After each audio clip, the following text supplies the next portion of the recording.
कुछ शोहर हजरात घर में काला चश्मा पहन के एंटर हो रहे हैं कि यार कहीं मेरी नजर ऐसी ना पड़ जाए अपनी बीवी पे। लोग सुनना अच्छा पसंद कर रहे हैं इस चीज को कि बार बार ये कहा जा रहा है कि औरत के तहफ़्फ़ुज़ के लिए, औरत के तहफ़्फ़ुज़ के लिए। इसमें जाहिद भाई औरतों समेत बच्चे भी हैं, बूढ़े भी हैं, जवान भी हैं, यानी घर के अंदर जो भी अफराद हैं, अगर आप उसके कहने पे उसको अलग नहीं कर पा रहे, आपके वसाइल भी हैं, तो इस कानून के तहत आपके खिलाफ कानूनी कार्रवाई अमल में लाई जाएगी। सारी जिंदगी उन माँ बाप ने आपको पाला, जब आप पे जिम्मेदारी आई तो आपकी बस हो गई। जबरदस्ती कोई भी ऐसा फिजिकल अब्यूज नहीं कर सकते। आप अपने बच्चे को बाहर कमाने के लिए नहीं भेज सकते। आपको चाहिए आप अपने बच्चे को एजुकेशन की तरफ लगाएं। जबरदस्ती उसे काम करवा रहे होते हैं कई वालिदैन। बुढ़ी ਨੂੰ ਘੂਰ ਕੇ ਵੇਖਣਾ ਉਹਦੇ ਤੇ ਕਾਨੂੰਨੀ ਕਾਰਵਾਈ ਇਹ सच है। साबित कैसे करेंगे कि घूरा जो घूरी डाली हमने वो अच्छी थी कि बुरी थी? हमारी शरीयत ने बाकायदा स्ट्रिक्ट कंडीशंस रखी हैं दूसरी शादी की। ममानत नहीं है, आप शादी कर सकते हैं। ਹੁਣ ਜਿੰਨੇ ਬਿੱਲ ਪਾਸ ਹੋਏ ਨੇ ਔਰਤ ਦੇ ਹੱਕ 'ਚ ਮਰਦ ਦੇ ਹੱਕ 'ਚ ਵੀ ਹੋਣੇ ਚਾਹੀਦੇ ਨੇ। हस्बैंड अगर उसका, तो उसके खिलाफ भी इस डोमेस्टिक वायलेंस बिल के अंदर उस जद में वो औरत भी आ जाएगी। अगर आपकी बीवी भी आपके खिलाफ कोई ऐसा तशद्दुद या कोई काम करती है तो आप भी उसको इस कानून के तहत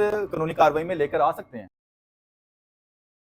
अस्सलाम वालेकुम, ਤੁਸੀਂ ਵੇਖ ਰਹੇ ਹੋ ਸ਼ਾਨ ਪਾਕਿस्तान ਤੇ ਮੈਂ ਤੁਹਾਡਾ ਦੇਸੀ ਐਂਕਰ ਜ਼ਾਹਿਦ ਖਾਨ ਤੇ ਮੇਰੇ ਨਾਲ ਬੈਠੇ ਨੇ ਹਾਈ ਕੋਰਟ ਦੇ ਐਡਵੋਕੇਟ ਰਹੀਲ ਡਾਰ ਸਾਹਿਬ। ਅਸੀਂ ਅੱਜ ਡਿਸਕਸ ਕਰਾਂਗੇ ਕਿ ਇਹ ਜਿਹੜਾ ਕਾਨੂੰਨ ਪਾਸ ਹੋਇਆ ਅਸੈਂਬਲੀ ਹਾਲ ਦੇ ਵਿੱਚੋਂ ਕਿ ਜਿਹੜੇ ਸ਼ਾਦੀशुदा ਹਜ਼ਰਾਤ ਨੇ ਉਹਨਾਂ ਦੀ ਰਾਤਾਂ ਦੀ ਨੀਂਦਾਂ ਉੱਡੀਆਂ ਪਈਆਂ ਨੇ। ਉਹ ਵਿਚਾਰੇ ਆਪਣੀ ਬੁੱਢੀ ਨੂੰ ਅੱਖਾਂ ਬੰਦ ਕਰਕੇ ਵੇਖ ਰਹੇ ਨੇ ਤੇ ਰੋਟੀ ਪਾਣੀ ਵੀ ਨਹੀਂ ਮੰਗ ਰਹੇ ਇਸ ਗੱਲੋਂ ਕਿ ਸਾਡੇ ਲਹਿਜੇ 'ਚ ਕੋਈ ਸਖਤੀ ਨਾ ਹੋਵੇ ਤੇ ਸਾਡੇ ਤੇ ਕਾਨੂੰਨੀ ਕਾਰਵਾਈ ਨਾ ਹੋ ਜਾਏ। ਕਿਉਂਕਿ ਅਕਸਰ ਬੰਦਾ ਪਿਆਰ ਨਾਲ ਵੀ ਵੇਖਦਾ, ਇਸ ਟਾਈਮ ਤੇ ਸ਼ੌਹਰ ਉਹ ਵੀ ਨਹੀਂ ਵੇਖ ਰਹੇ, ਕਿਤੇ ਬੁੱਢੀ ਨੂੰ ਇਹ ਨਾ ਫੀਲ ਹੋ ਜਾਵੇ ਕਿ ਇਹ ਮੈਨੂੰ ਕਿਉਂ ਵੇਖ ਰਿਹਾ ਤੇ ਉਹਦੇ ਤੇ ਕਾਨੂੰਨੀ ਕਾਰਵਾਈ ਹੋ ਜਾਏ। ਤੇ ਬਹੁਤ ਸਾਰੀਆਂ ਸ਼ਿਕਾਂ ਸਾਹਮਣੇ ਆਈ ਨੇ ਕਿ ਜਿਹੜੇ ਬੰਦੇ ਬੁੱਢੀ ਨਾਲ ਕੀ ਕਰਨਗੇ ਉਹਨਾਂ ਤੇ ਕਾਨੂੰਨੀ ਕਾਰਵਾਈ ਹੋਏਗੀ। ਇਹਦੀ ਅਸਲ ਹਕੀਕਤ ਕੀ ਉਹ ਤੁਹਾਡੇ ਸਾਹਮਣੇ ਲੈ ਕੇ ਆਵਾਂਗੇ। ਅਕਸਰ ਲੋਕਾਂ ਨੂੰ ਇਹ ਨਹੀਂ ਪਤਾ ਕਿ ਇਹ ਜਿਹੜਾ ਕਾਨੂੰਨ ਪਾਸ ਹੋਇਆ ਇਹਦੀ ਅਸਲ ਹਕੀਕਤ ਕੀ ਹੈ। ਚੰਗਾ ਭਲਾ ਤਗੜਾ ਬੰਦਾ ਵੀ ਡਰਿਆ ਪਿਆ ਕਿ ਹੁਣ ਮੇਰੇ ਅੱਗੋਂ ਕੀ ਹੋਏਗੀ।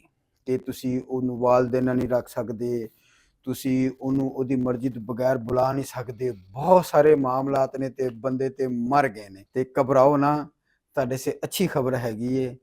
ਉਹ ਜਿਹੜੇ ਰਨ ਮੁਰੀਦ ਸਨ ਉਹ ਵੀ ਮਰੇ ਹੋਏ ਨੇ, ਕਹਿੰਦੇ ਅਸੀਂ ਇਸ ਤੋਂ ਥੱਲੇ ਹੋਰ ਕਿੱਥੇ ਮਰ ਜਾਈਏ, ਖੱਡਾ ਕਰ ਲਈਏ। लेकिन असल हकीकत की वो असी रहील डार साहब पूछते हैं। अस्सलाम वालेकुम जी वालेकुम अस्सलाम। अवाम बहुत परेशान है जी अवाम डरी पई है, मरी पई है भी एक की हो गया। बुढ़ी नूं गौर ना वेख नहीं सकते, बुढ़ी दी मर्जी तो हिल नहीं सकते। दूसरी शादी दी धमकी दिओ ते कानूनी कार्रवाई ते ओनू तुसी फैमिली च नहीं रख सकते, ओदी मर्जी तो बगैर ओदे कमरे च नहीं बुला सकते। बई इन्ना कुछ करता है कि लोगों नूं इंज लग रहा है कि वो यूरोप च रह रहे हैं। क्योंकि असीं यूरोप दे बारे सुनिया सीगा कि बाहर दे मुल्क विच तुसी बुढ़ी नूं ओदी मर्जी नाल इंज भी नहीं कर सकते। समझो कानूनी कार्रवाई की हकीकत है।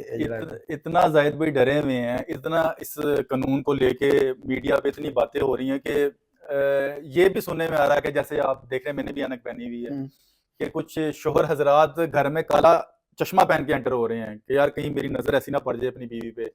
यहाँ तक कि मैं मेरे बड़े भाई हैं, इतना घबरा गए वो कि मैं उनको देख रहा हूँ कि वो बेचारे ना कभी दरवाजे में लग रहे हैं घर से। जब उनकी एंट्री दाखिल हुई ना घर के अंदर तो मैं खड़ा था, मैंने दरवाजा खोला है, कभी दरवाजे में लग रहे हैं, कभी दीवार में लग रहे हैं। मैं कहा भाईजान क्या हो गया? तो उन्होंने आंखें बंद की हुई हैं। कहना यार अभी अभी ताज़ा मैं बस खबर सुन के आ रहा हूँ कि ऐसा कोई बिल पास हो चुका हुआ है कि अगर मेरी नज़र मेरे तेरी भाभी की थे। मैं कहा इधर की काम करी खैर है ना, जो मेरी नज़र होते पै गई ना तो पता नहीं मेरे खिलाफ कानूनी कार्रवाई ना कर दे। इतना मतलब खौफ पैदा कर दिया। हकीकत ऐसी नहीं है जाहिद भाई, हकीकत बिल्कुल इसके बरक्स है। हकीकत ये है कि ये डोमेस्टिक वायलेंस का एक बिल पास हुआ है और ये बिल कोई नया नहीं है, ये बिल पहले भी था। कुछ तरमीम, कुछ चेंजेस इसके अंदर लाई गई है, अच्छी है। तमाम मौजूद माशरे में डोमेस्टिक वायलेंस के बिल ऑलरेडी प्रिवेल कर रहे हैं। पाकिस्तान में कुछ कम था, यहाँ पे हमारा ज़ाहिर कल्चर पुराना चलता आ रहा है, जहाँ पे उस्ताद भी बच्चों को मारते हैं, माँ बाप भी कान खींच देते हैं। बाहर के ममालिक में ऐसे नहीं है, बच्चों को आप हाथ नहीं लगा सकते। लगाए हाँ जरा बाहर बच्चे को हाथ करेगा वो फोन उधर और आ जाएगी मुतलका थाने की पुलिस और वो पकड़ के ले जाएंगे। अब वो डोमेस्टिक वायलेंस को ना यहाँ पे बकायदा तैयार किया गया है, बताया गया है कि घरेलू तशद्दुद होता क्या है। इतना खतरनाक चीज है। लोग ये समझते हैं कि शायद तशद्दुद कहीं बाहर, वायलेंस कहीं बाहर होता है, लेकिन कईयों के साथ घरों के अंदर, बच्चियों के साथ, बच्चों के साथ, बंदों के साथ, औरतों के साथ घरों में ऐसा तशद्दुद हो रहा था जिसके ऊपर कोई खास कानून साजी नहीं थी। तो ये कानून साजी डोमेस्टिक वायलेंस के ऊपर की गई है। और सबसे बड़ी जो गलती इसके अंदर, जो बार बार शायद जाहिर है लोग सुनना अच्छा पसंद कर रहे हैं इस चीज को कि बार बार ये कहा जा रहा है कि औरत के तहफ़्फ़ुज़ के लिए, औरत के तहफ़्फ़ुज़ के लिए। ये खाली औरत का तहफ़्फ़ुज़ नहीं है इसमें जाहिद भाई औरतों समेत बच्चे भी हैं, बूढ़े भी हैं, जवान भी हैं, यानी घर के अंदर जो भी अफराद हैं, चाहे वो आपके वालिदैन है, सास है, ससुर है, भाई है, बहन है, नंद है, बेटे हैं, बेटियां हैं, शोहर है, तमाम हजरात जो घर में बसते हैं, रहते हैं, उनके लिए डोमेस्टिक वायलेंस का कानून लाया गया है। कुछ चेंजेस में ये लाई गई जो एकदम ये सारा हाइप क्रिएट कर दी कि लोग काले चश्मे पहन के निकल पड़े हैं बाहर, जिसपे शायद काले चश्मों की सेल में भी इजाफा हो चुका होगा। दर हकीकत ऐसे नहीं है। इसमें यह है कि हाँ, एक नई चेंज इसमें यह लाया गया कि अगर कोई बीवी ज्वाइंट फैमिली में रह रही है और उसकी मर्जी के खिलाफ है, वो उसका हक है, उसका राइट है, ये शरी हक है उसका कि आप उसको अलग से घर लेके दें, उसकी एक अलग से जिंदगी हो, उसकी अपनी प्राइवेसी है। अगर वो ज्वाइंट फैमिली में रह रही है, आपकी वजह से कॉम्प्रोमाइज कर रही है, लेकिन उसके वहां पे हालात बेहतर नहीं है, तकलीफ का सामना करना पड़ रहा है, तो इस नए कानून के तहत अगर आप उसके कहने पे उसको अलग नहीं कर पा रहे, आपके वसाइल भी हैं, आपके वसाइल उसको अलग नहीं कर पा रहे, तो इस कानून के तहत आपके खिलाफ कानूनी कार्रवाई अमल में लाई जाएगी। इसके साथ साथ बच्चों के ऊपर भी कानून आया है कि आप जो बच्चे घर में रह रहे हैं उसको भी फिजिकली अब्यूज नहीं कर सकते। कईयों के साथ कुछ मेंटल डिस्टर्ब ऐसे लोग हैं, पेरेंट्स हैं, दिमागी तवाज़ुन हिला हुआ है कि बाहर की फ्रस्ट्रेशन घर में निकालते हैं आके और मासूम बच्चे उनके हाथ आ जाते हैं। तो अगर कोई अपने बच्चों के साथ ऐसा तशद्दुद करता हुआ पाया गया, चाहे उसका बाप है, तो इस कानून के तहत कार्रवाई की जाएगी। हाँ, इसके साथ साथ हमने कई दफा ये वीडियोस देखी हैं जाहिद भाई, मीडिया वाले दिखाते रहे हैं कि बूढ़े माँ बाप बोझ बन गए। बूढ़े माँ बाप के जब सारी जिंदगी उन माँ बाप ने आपको पाला, जब आप पे जिम्मेदारी आई तो आपकी बस हो गई। आप बजाय उनको पालने के आप उनसे फ्रस्ट्रेट हो जाते हैं, हाथ तक उठाते हैं, मारते हैं, अल्लाह माफी दे, बड़ी एक्सट्रीम स्टेप्स ले लेते हैं।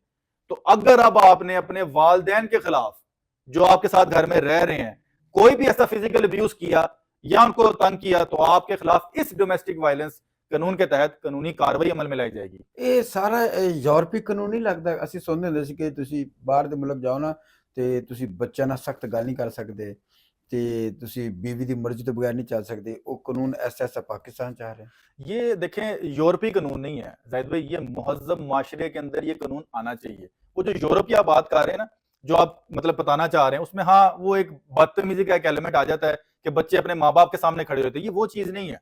इस कानून के पीछे जो लेजिस्लेचर्स ने जो विजडम है ना, जो इसके पीछे उनकी जो वर्किंग है, वो ये है कि जो घर के अंदर घरेलू तशद्दुद होते हैं, मेरे पास कई केसेस आते हैं, बच्ची परेशान है कि यार मेरी मर्जी के खिलाफ जबरदस्ती मुझे कहते हैं कि फलां जगह पे शादी कर लो, हालांकि मैं सुई जुरिस हूं, ये वर्ड है लीगल लॉ का कि मेरी मर्जी में जहां मर्जी शादी करूं, मेरे पास शरई हक भी है, कानूनी हक भी है, लेकिन मैं जब इनकार करती हूं तो बाकायदा मुझे बंद किया जाता है कमरों के अंदर और मुझ पर तशद्दुद किए जाते हैं। बच्चियां कंप्लेन कर रही तो कहां पे जाए? पुलिस के पास जाते, कहते हैं ठीक है आपके वालिदैन आपका अच्छे और बुरे का हक रखते हैं। नहीं, अब वो ये इस तरह नहीं कर सकते, वालिदैन जबरदस्ती शादी नहीं कर सकते, जबरदस्ती कोई भी ऐसा फिजिकल अब्यूज नहीं कर सकते। वैसे वो पहले भी नहीं कर सकते थे, लेकिन कहीं ना कहीं ज़ाहिर माशरा है, ठीक है जी, बच्चों को मारो भी, फिजिकल अब्यूज भी करो, बच्चे का राइट है। अगर वो छोटा है तो पाकिस्तानी, अगर वो बच्चा है तो वो लेबर, चाइल्ड लेबर में नहीं जाएगा। आप अपने बच्चे को बाहर कमाने के लिए नहीं भेज सकते, आपको चाहिए आप अपने बच्चे को एजुकेशन की तरफ लगाएं। जबरदस्ती उससे काम करवा रहे होते हैं कई वालिदैन, करवा के दिखाए ना अब इस कानून के बाद, नहीं करवा सकते। अच्छा, बुढ़ी ਨੂੰ ਘੂਰ ਕੇ ਵੇਖਣਾ ਉਹਦੇ ਤੇ ਕਾਨੂੰਨੀ ਕਾਰਵਾਈ, ਇਹ ਸੱਚ ਹੈ? ਘੂਰ ਕੇ ਤੁਸੀਂ ਵੈਸੇ ਤਾਂ ਦੇ ਨਹੀਂ ਸਕਦੇ। ਤੁਸੀਂ ਤੁਸੀਂ ਆਪਣੇ ਇੰਟਰਵਿਊ 'ਚ ਕਿਹਾ ਕਿ ਜਿਹੜੇ ਵੀ ਹੁਣ ਖਾਸ ਤੌਰ ਤੇ ਰਨ ਮੁਰੀਦ ਸਨ, ਉਹ ਤਾਂ ਕਹਿੰਦੇ ਹੁਣ ਇਸ ਤੋਂ ਇਲਾਵਾ ਅਸੀਂ ਕੀ ਕਰੀਏ, ਅਸੀਂ ਖੱਡਾ ਕੱਢ ਲਈਏ, ਉਹ ਤਾਂ ਵਿਚਾਰੇ ਪਹਿਲੇ ਹੁਣ ਕੀ करिए। नहीं देखें, घूरने का मकसद ये इसको मिस अपना रिप्रेजेंट किया जा रहा है, ऐसा कोई कानून नहीं आया कि आप घूर के साबित कैसे करेंगे कि घूरा, जो घूरी डाली हमने वो अच्छी थी कि बुरी थी, ये ऐसा कोई कानून नहीं है जाहिद भाई। ਸਰ ਔਰਤ ਦੀ ਪਾਵਰ ਵਧਾ ਦਿੱਤੀ ਗਈ ਬਹੁਤ ਜ਼ਿਆਦਾ, ਠੀਕ ਹੈ ਨਾ। ਇਹ ਜਿਹੜਾ ਕਾਨੂੰਨ ਬਿੱਲ ਪਾਸ ਹੋਇਆ ਤੇ ਇਹਦੇ ਚ ਦੇਖੋ ਇੱਕ ਹਕੀਕਤ ਇਹ ਹੈਗੀ, ਸ਼ਰੀਅਤ ਇਜਾਜ਼ਤ ਦੇ ਰਹੀ 4 ਸ਼ਾਦੀਆਂ ਦੀ, ਠੀਕ ਹੈ ਜੀ। ਅਗਰ ਤੁਹਾਡੀ ਇੱਕ ਹੈਸੀਅਤ ਹੈ, ਤੁਸੀਂ ਹਕੂਕ ਪੂਰੇ ਕਰ ਸਕਦੇ ਹੋ ਤੇ 4 ਸ਼ਾਦੀਆਂ ਕਰ ਸਕਦੇ ਹੋ। बिल्कुल जी। ਹੁਣ ਬਿੱਲ ਪਾਸ ਹੋਇਆ ਕਿ ਤੁਸੀਂ ਦੂਸਰੀ ਸ਼ਾਦੀ ਦਾ ਕਹੋਗੇ ਵੀ ਤੇ ਤੁਹਾਡੇ ਤੇ ਕਾਨੂੰਨੀ ਕਾਰਵਾਈ ਹੋਏਗੀ। जी हाँ, ये वैसे कानून पहले भी आ गया था कि अगर आपने अब दूसरी शादी करनी है ना, तो बाकायदा आपने यूनियन काउंसिल के थ्रू आपने नोटिफिकेशन भेजने अपनी बीवी को, फर्स्ट बीवी को, जिसे कहते हैं इजाजतनामा। अगर इजाजतनामा यूनियन काउंसिल के थ्रू, डायरेक्ट नहीं, ये भी एक लॉ था जिसको मिस कंसेप्ट में लेके गए लोग, समझ नहीं पाए। यूनियन काउंसिल से आपने इजाजतनामा लेना है और इजाजतनामा लेने के बाद अगर इजाजत दे देती है बीवी, तब आपने दूसरी शादी करनी है। लेकिन इसके बरक्स जो आप कह रहे हैं कि हमारी शरीयत में ऐसा नहीं है, शरीयत कहती है कि कोई इजाजत की जरूरत नहीं है। मैं आपको यहाँ पे एक बात बताऊं अपना जाहिद भाई, हमारी शरीयत ने बाकायदा स्ट्रिक्ट कंडीशंस रखी हैं दूसरी शादी की। ममानत नहीं है, आप शादी कर सकते हैं, लेकिन स्ट्रिक्ट कंडीशंस हैं। इजाजत का भी कहा गया है, जरूरी नहीं कहा गया, मस्ट नहीं है। इस कानून ने तो मस्ट कर दिया ना, वहां पे कहा कि ये बेहतर समझा जाएगा, आप रिस्पेक्ट देंगे अपनी बीवी को। अगर आप मुसलमान माशरे में अपनी बीवी से इजाजत मांग लेंगे, मैं दूसरी करने लगा हूं शादी, मस्ट नहीं है, लेकिन इस चीज को पसंद किया गया इस्लाम के अंदर, और इसी बात को उठा के हमारे लेजिस्लेचर ने कानून बना दिया कि जिस चीज को पसंद किया जा रहा है, जरूरी नहीं है जिस चीज को पसंद किया जा रहा है तो उसको कानून की शक्ल दे देते हैं कि आप इजाजत ले लें, क्योंकि कंडीशंस बहुत हार्ड हैं। औरत अक्सर ਤੁਸੀਂ 375 ਦੇ ਕੇਸ ਹੈਂਡਲ ਕੀਤੇ ਨੇ, ਔਰਤ ਅਕਸਰ ਗਲਤ ਇਲਜ਼ਾਮ ਲਗਾ ਕੇ ਐਫਆਈਆਰ ਕਰ ਦਿੰਦੀ ਹੈ, ठीक है, ਠੀਕ ਹੈ ਨਾ, ਬਾਅਦ ਵਿੱਚ ਲੈਣ ਦੇਣ ਕਰਕੇ ਸੁਲ੍ਹਾ ਕਰਕੇ ਕੇਸ ਖਤਮ ਹੀ ਕਰ ਦਿੱਤੇ। ਲੇਕਿਨ ਹੁਣ ਤੇ ਉਹ ਕਾਨੂੰਨ ਆ ਗਿਆ ਕਿ ਅਗਰ ਔਰਤ ਨੇ ਗਲਤ ਐਫਆਈਆਰ ਕੀਤੀ ਹਾਂ। ਉਹਦੇ ਤੇ ਵੀ ਕਾਨੂੰਨੀ ਕਾਰਵਾਈ ਹੋਏਗੀ। जी हाँ। ਹੁਣ ਜਿੰਨੇ ਬਿੱਲ ਪਾਸ ਹੋਏ ਨੇ ਔਰਤ ਦੇ ਹੱਕ 'ਚ, ਇਹ ਮਰਦ ਦੇ ਹੱਕ 'ਚ ਵੀ ਹੋਣੇ ਚਾਹੀਦੇ ਨੇ। ਔਰਤ ਅਗਰ ਤੁਹਾਨੂੰ ਘੂਰ ਕੇ ਵੇਖੇ ਉਹਦੇ ਤੇ ਵੀ ਕਾਨੂੰਨੀ ਕਾਰਵਾਈ, ਔਰਤ ਅਗਰ ਤੁਹਾਡੇ ਤੇ ਤਸ਼ੱਦਦ ਕਰੇ, क्या औरत नहीं करती मर्द ਨਾਲ? करती है, मर्द तो बेचारा, बल्कि आपने देखा था वो रिसेंटली मैं भी देख रहा था, तलाल चौधरी साहब असेंबली में खड़े हुए कह रहे थे, वो इसी कानून के बारे में कह रहे थे, ये जो कानून है ये खाली औरत के लिए नहीं है जाहिद भाई, इस कानून में मर्द भी सेफ हो गया है कि ये कानून मर्दों पे भी लागू। अगर मर्दों के खिलाफ कोई किसी किस्म की, जिसपे मतलब इसको नहीं समझा जाता कैसा हो सकता है, लेकिन मर्द भी बेचारे मासूम है, अगर उनके खिलाफ कोई तशद्दुद औरत कर रही है, चाहे उसकी बीवी है या कोई भी वालिदैन में से मर्द है, हस्बैंड अगर उसका, तो उसके खिलाफ भी इस डोमेस्टिक वायलेंस बिल के अंदर उस जद में वो औरत भी आ जाएगी। ठंडी गल की थी ना, ठंड पई ना, तो जाहिर है ये मर्दां ਨੂੰ ਹੌਸਲਾ ਹੋਇਆ ਹੈ बिल्कुल ਕਿ है। ਅਗਰ ਜੋ ਕਾਨੂੰਨ ਔਰਤ ਅਸੇ ਪਾਸ ਹੋਇਆ ਹੈ, ਹਾਂ। ਸੇਮ ਇਹਦਾ ਆਪੋਜ਼ਿਟ ਤੁਸੀਂ ਲਵੋ। ਅਗਰ ਔਰਤ ਤੁਹਾਡੇ ਨਾਲ ਕਰਦੀ ਹੈ, हाँ। ਤੁਸੀਂ ਉਹਦੇ ਤੇ ਵੀ ਕਾਨੂੰਨੀ ਕਾਰਵਾਈ ਕਰ ਸਕਦੇ ਹੋ। जाहिद भाई ये डोमेस्टिक वायलेंस बिल है, ये कोई वुमेन डोमेस्टिक वायलेंस बिल नहीं है, इसमें कोई अच्छा। औरत का नाम नहीं है। अच्छा, मैंने आपको बताया है, इसमें मर्द भी है, औरत भी है, बच्चे भी हैं, बूढ़े भी हैं, माँ भी है, बहन भी है, बेटा बेटी नंद, सब तमाम जो घर के अंदर रह रहे हैं वो सब हैं, जिस पे आपको भी हौसला हो, और दीगर जितने भी क्या कहता हूँ मैं, शोहर हजरात हैं, खावंद हजरात, हस्बैंड जो कम्युनिटी है, वो भी जरा इस चीज की तसल्ली रखें कि आपके लिए भी ये बिल है। अगर आपकी बीवी भी आपको अगर घूरियां डाल देती है, हालांकि घूरिया का वर्ड कोई नहीं है, ये मैं तमस्कर मजाक के तौर पे हाँ, बात कर बिल्कुल रहा हूँ चल रहा है कि कि अगर जिस तरह चल रहा है, अगर आपकी बीवी भी आपके खिलाफ कोई ऐसा तशद्दुद या कोई काम करती है, तो आप भी उसको इस कानून के तहत कानूनी कार्रवाई में लेकर आ सकते हैं। ਬੜੀ ਮਿਹਰਬਾਨੀ ਰਹਿਲ ਡਾਕਟਰ ਸਾਹਿਬ, ਤੁਹਾਡੇ ਇਸ ਅਲਫਾਜ਼ਾਂ ਨੇ ਕਾਫੀ ਮਰਦਾਂ ਦਾ ਹੌਸਲਾ ਵਧਾਇਆ। ਨਹੀਂ ਤੇ ਮਰਦ ਹਜ਼ਰਾਤ ਮਰੇ ਪਏ ਸਨ, रह गए सन। ਉਹ ਸਰ ਤੁਸੀਂ ਸੋਚ ਨਹੀਂ ਸਕਦੇ ਕਿ ਬੰਦੇ ਦਾ ਜ਼ਿਹਨ ਬਣਿਆ ਕਿ ਅੱਜ ਬੁੱਢੀ ਨਾਲ ਗੱਲ ਕਰੋ, ਡਰਦਾ ਨਹੀਂ ਗੱਲ ਕਰੇ ਕਿ ਗੁੱਸਾ ਨਾ कर जावे। सही। मैं किसी और लहजे च गल करी, नहीं आपने सख्त बात की, अभी कॉल जाती है आपको पूछती हूँ। मर्द कहेगा तेरी मेहरबानी, खुदा का वास्ता है। लेकिन अगर औरत ਤੁਹਾਡੀ इसी तरह सेम ਇਹ मर्द ਤੇ औरत ਦੋਵਾਂ ਸੇ ਬਿੱਲ ਪਾਸ ਹੋਇਆ ਹੈ, ਲਾਜ਼ਮੀ ਨਹੀਂ ਕਿ ਅਗਰ ਤੁਸੀਂ ਔਰਤ ਨਾਲ ਜ਼ੁਲਮ ਤਸ਼ੱਦਦ ਕਰੋਗੇ ਉਹ ਤੁਹਾਡੇ ਤੇ ਕਾਨੂੰਨੀ ਕਾਰਵਾਈ ਕਰੇਗੀ, ਅਗਰ ਔਰਤ ਵੀ ਤੁਹਾਡੇ ਨਾਲ ਕੋਈ ਜ਼ਿਆਦਤੀ ਕਰਦੀ ਤੁਸੀਂ ਕਾਨੂੰਨੀ ਕਾਰਵਾਈ ਕਰ बिल्कुल ਸਕਦੇ ਹੈ ਜੀ। जी, ऐसे ही, बिल्कुल ऐसे ही। ਨਾਜ਼ਰੀਨ ਤੁਸੀਂ ਇਸ ਹਵਾਲੇ ਨਾਲ ਕੀ ਕਹਿੰਦੇ ਹੋ ਕਿ ਇਹ ਜਿਹੜਾ ਬਿੱਲ ਪਾਸ ਹੋਇਆ ਔਰਤਾਂ ਸੇ ਤੇ ਮਰਦਾਂ ਸੇ, ਇਸ ਟਾਈਮ ਤੇ ਸੋਸ਼ਲ ਮੀਡੀਆ ਤੇ ਸਿਰਫ ਇੰਜ ਹੀ ਲੱਗਦਾ ਹੈ ਕਿ ਔਰਤ ਸੇ ਬਿੱਲ ਪਾਸ ਹੋਇਆ, ਮਰਦ ਵਿਚਾਰਾ ਮਰ ਗਿਆ, ਲੇਕਿਨ ਨਹੀਂ, ਇਹ ਦੋਵਾਂ ਸੇ ਬਰਾਬਰ ਬਿੱਲ ਪਾਸ ਹੋਇਆ ਹੈ ਜਿਹਦੇ ਚ ਵਾਲਿदैन, ਮੀਆਂ ਬੀਵੀ, ਬੱਚੇ, ਭੈਣ ਭਰਾ ਸਭ ਸ਼ਾਮਿਲ ਨੇ, ਠੀਕ ਹੈ ਨਾ। ਅਗਰ ਕਿਸੇ ਨਾਲ ਵੀ, ਇਹਦੇ ਸ਼ੌਹਰ ਵੀ ਸ਼ਾਮਿਲ ਹੈ, ਕਿਸੇ ਨਾਲ ਵੀ ਅਗਰ ਜ਼ਿਆਦਤੀ ਹੁੰਦੀ ਤੇ ਉਹ ਕਾਨੂੰਨੀ ਕਾਰਵਾਈ ਮੁਖਾਲਫਤ ਕਰ ਸਕਦਾ ਹੈ, ਇਹ ਚ ਕੋਈ ਇਸ਼ੂ ਨਹੀਂ। ਕਮੈਂਟਸ ਲਾਜ਼ਮੀ ਕਰਨਾ। ਮੈਨੂੰ ਤਾਂ ਰਹੀ ਡਾਰ ਸਾਹਿਬ ਨੇ ਦਿਓ ਇਜਾਜ਼ਤ। अल्लाह हाफिज।